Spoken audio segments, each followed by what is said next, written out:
a partir de agora. Vamos continuar falando de educação aqui no nosso programa. E esse mês de fevereiro marca o início das aulas presenciais em boa parte do país. E isso gera preocupação para pais e, claro, professores. E para falar sobre este assunto e como os pais devem conferir se o ambiente da retomada das aulas presenciais está seguro, estamos conversando e recebemos a partir de agora. Antes, lembrando que este tema, este assunto, além de educação, está alinhado ao ODS 3. ODS 3, saúde e bem-estar para todos e todas. Então vamos falar de saúde, vamos falar de educação a partir de agora aqui na nossa programação. E conosco está se conectando a pediatra, doutora Evelyn Rabelo. Seja muito bem-vinda, Evelyn. Bom tê-la aqui na Sagres. Boa tarde, tudo bom? Tudo ótimo, e com você? Tudo bem também. Coisa boa. Doutora, o que hoje tem sido mais preocupante para essa retomada das aulas presenciais, de algumas atividades presenciais, mas principalmente das escolas como ambiente seguro? O que eu digo o que nós temos que aprender com Estados Unidos e Europa que já fizeram esse movimento?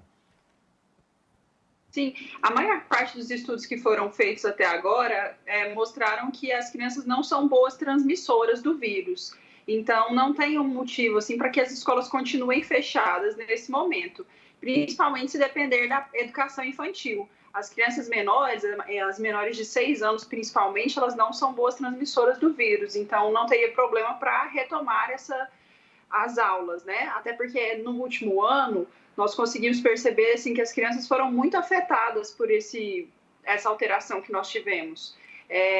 Elas não estão tendo contato com os avós, elas tiveram um problema de serem afastadas da socialização, as atividades físicas foram canceladas e, além disso, a escola. Então, a gente tem recebido muito no consultório a queixa de que essa criança está muito deprimida, que passa a maior parte do tempo na tela.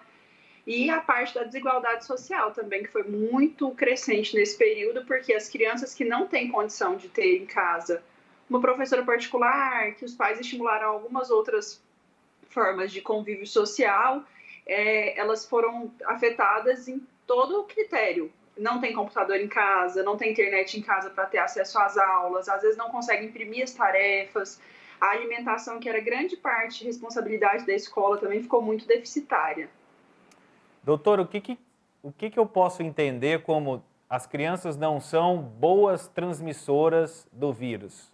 O que a gente precisa entender disso? É que elas não ficam doentes? Sim, elas ficam doentes, elas podem pegar o vírus da mesma forma que um adulto poderia pegar, só que a eliminação do vírus por elas, através desses estudos que já foram feitos e inclusive publicados, eles mostraram que a eliminação do vírus, o total da população, as crianças não foram levadas em consideração nesse critério, colocando crianças juntos, os que já retomaram as aulas, não houve aumento dos casos. E aí dá para entender que elas não transmitem o vírus? Não, mas que elas transmitem em menor quantidade do que, por exemplo, as pessoas que estão expostas num sistema de saúde, um paciente que está internado numa UTI. Esses pacientes, eles realmente transmitem bem mais. E até porque era sempre muito comentado, né? A criança não vai usar máscara, a criança está sempre constantemente doente, então tem viroses constantes, então se confunde um pouco. Então, essas questões já estão, a princípio, resolvidas pelos os estudos recentes. Sim, a princípio sim.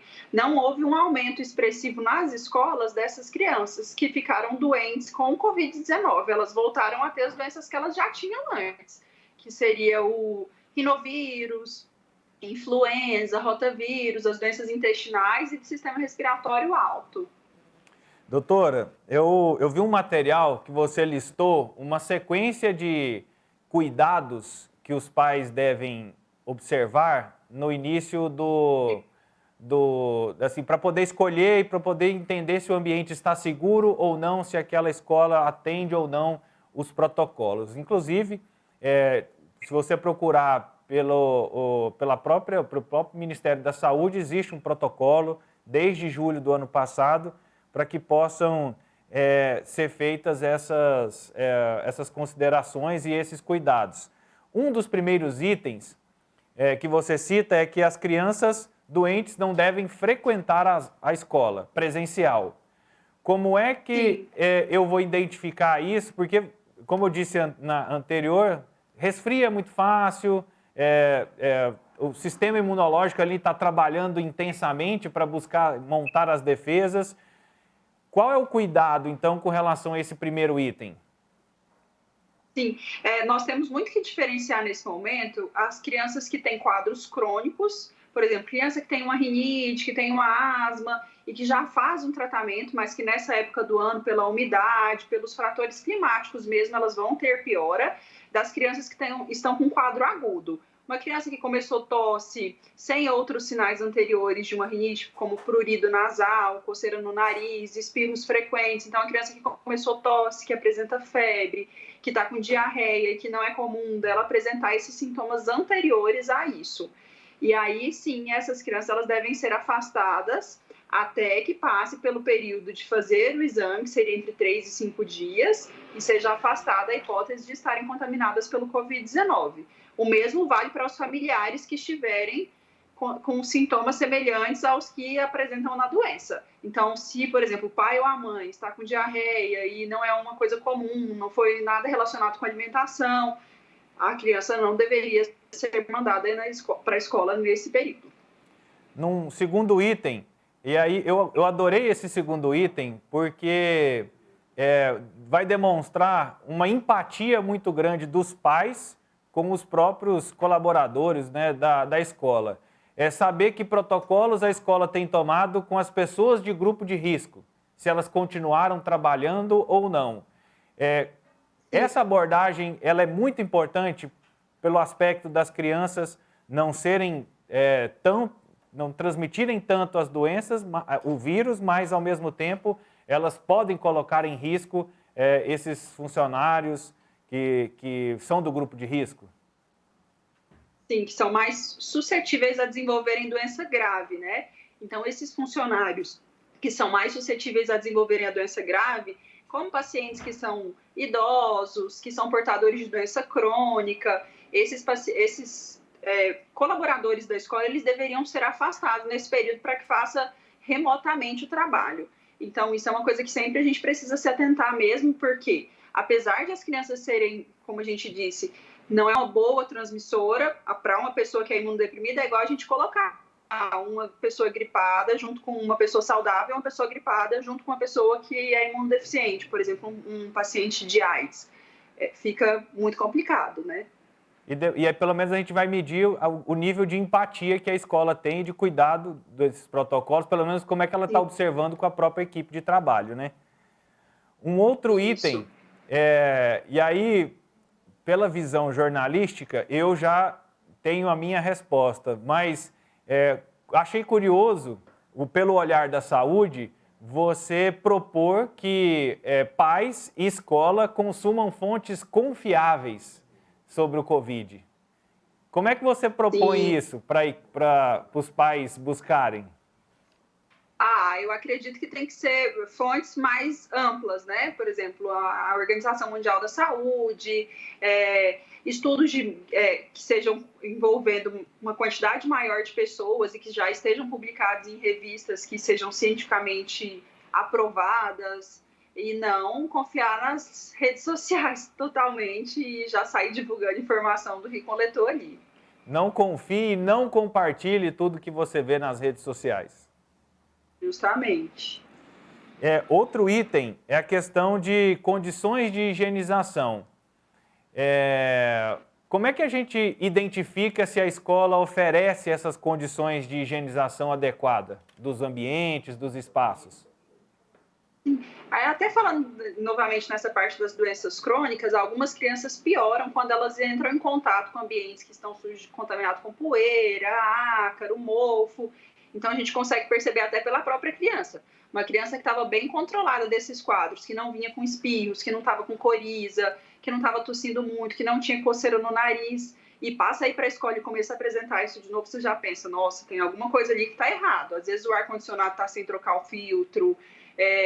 Outra coisa que a gente tem orientado muito agora na retomada das aulas é prestar atenção se as escolas estão ficando com as portas e janelas abertas para que haja uma maior ventilação, se as salas são ventiladas, são bem ventiladas e tem exposição solar a essa sala. Então, na maior parte das vezes, a gente tem visto que está funcionando bem dessa forma.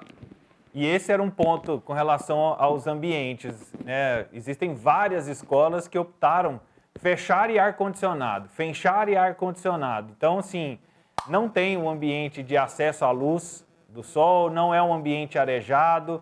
Essas salas, elas, por recomendação, devem ser evitadas de utilização?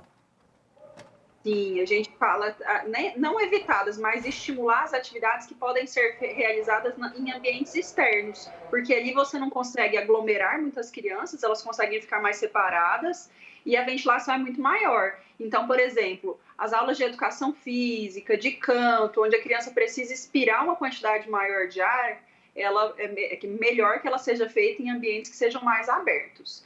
Agora, se for usar a sala de aula, que é um ambiente mais menor e que é mais fechado, tem menos ventilação e tudo mais, que as janelas estejam abertas e as portas também, e que essas crianças sejam reduzidas dentro daquele ambiente. Por exemplo, teria uma capacidade de 100 alunos, que a gente coloque ele 30% ou no máximo 50% do que a capacidade teria anteriormente à pandemia. Aí eu vou meio que fazer legislando em causa das escolas. Se eu tenho uma sala fechada, não tem ventilação, não tem janela, só a porta, claro, né? Porque precisa entrar. Mesmo com uma redução de alunos, eu conseguiria manter um ambiente controlado numa sala fechada? Se as crianças estiverem tomando cuidado de irem com a máscara, aí sim, não teria problema nenhum. E dependendo da idade também, a gente não pode garantir isso, né? Porque as crianças menores de 2 anos, a gente não consegue mandá-las de máscara para a escola. Então, essas crianças, principalmente, o ideal é que elas não estejam dentro da sala fechada. Então, isso é só para maiores, vamos dizer assim, quando tenham mais consciência, sabem de ocupar o espaço, de ficar mais quieto, de poder manter esse uso... Não toca o outro.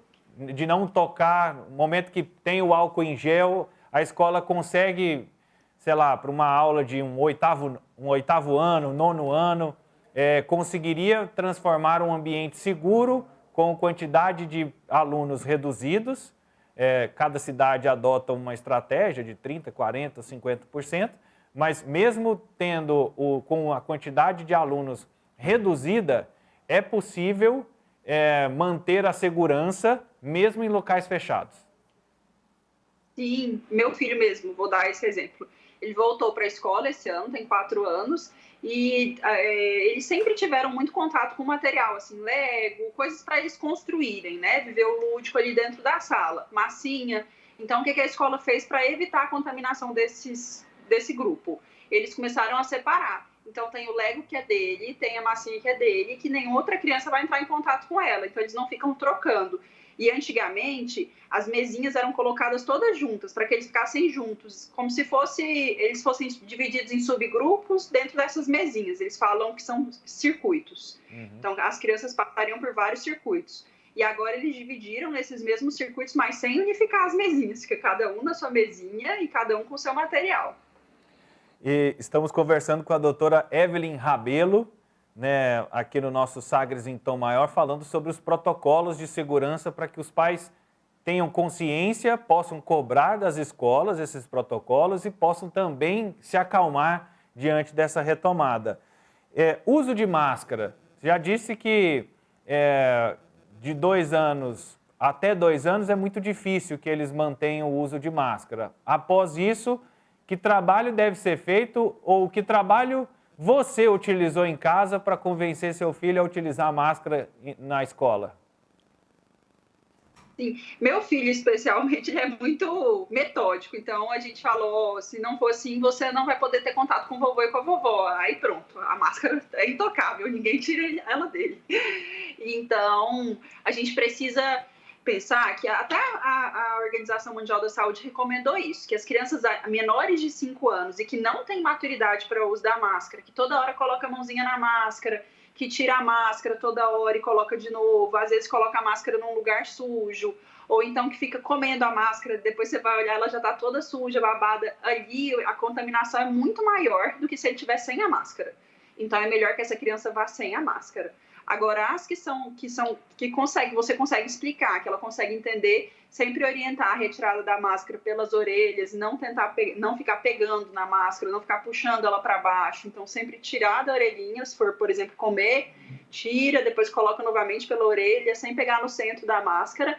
E a gente tem orientado mandar mais de uma máscara para a escola, se possível 3, né? Porque ela tira uma, faz a troca ali depois das 2 horas, que é o período recomendado, e ainda assim, se acontecer algum incidente, tem outra guardadinha ali de reserva. Eu ia até perguntar isso, se na hora do lanche, na lancheira, na mochila, no estojo, teria que levar mais de uma máscara, porque a gente já vai tendo esse comportamento. Até ontem nós trouxemos aqui a informação de que da preocupação com o descarte dessas máscaras, né? Pensando numa população que todo mundo tem em média umas 5 máscaras, é muita máscara para ter o descarte correto, o reuso da forma correta, o reaproveitamento, enfim, o descarte desse material. E com as crianças não é diferente, tem que tomar até um cuidado maior, então, de ter num período matutino, você vai ter que levar umas 3. Sim, a gente tem que levar umas 3 e lembrar sempre de diferenciar essas máscaras.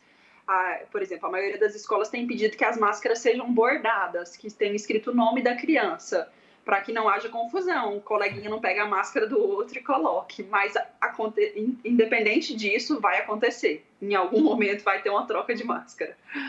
Vai que gosta da máscara do Homem-Aranha do outro e aí vai gerando problema, né? Doutor, a criação de uma comissão, eu não sei se na escola que o seu filho estuda existe, mas a criação de uma comunidade, de uma comissão com a comunidade escolar, representante dos pais, dos professores, o quanto isso ajuda a acalmar um pouco os ânimos e aumenta um pouco essa segurança, vamos dizer assim, da relação no momento em que os ânimos estão bem acirrados, né? Diga-se de passagem. Eu não consigo perceber dessa forma, acho que piora. Inclusive, esses grupos que existem de rede social, grupo de WhatsApp, às vezes um pai mais afobado vem e fala: nossa, tem uma criança lá na sala que está com coriza. Aí todo mundo já desespera: meu Deus, está todo mundo com coronavírus, e começa aquela coisa. Então tem que ter muito cuidado com isso. Eu acho que às vezes até teria que limitar, igual existem grupos de WhatsApp onde só, por exemplo, um representante da escola manda mensagem, para não ter esse alvoroço, entendeu? Porque realmente acontece, né? Se grupo de condomínio já acontece isso, imagina grupo de pais. Então, não, mãe já é desesperada por natureza, agora elas estão 10 vezes mais desesperadas. E dentro para a gente já ir finalizando, Evelyn, e que recomendações a gente pode, detalhamos aqui vários aspectos, várias situações de protocolos que a gente pode identificar, caso o pai não tenha, ou a mãe, não tenha identificado, não tenha visto que algo está funcionando ou não. Qual o comportamento você sugere, né, e que tipo de ajuda especializada ela pode procurar para tirar essas dúvidas? Sim, eu acredito que sempre tem uma comunicação boa com o pediatra que faz acompanhamento dessa criança, porque é uma comunicação mais fácil e o pediatra acaba esclarecendo muitas dessas dúvidas. Mas também tem um vínculo com a escola, poder conversar com o professor, poder ter um acesso maior à coordenação da escola, para poder questionar as coisas em que eles estiverem inseguros ainda.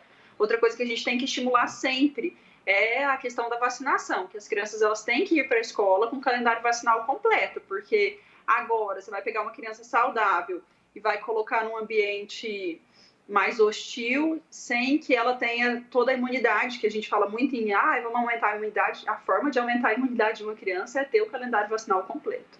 Então, essa é uma boa dica mesmo, né? Até porque 2019 foi um ano não muito bom, nós não cumprimos o nosso calendário, pelo menos as nossas metas.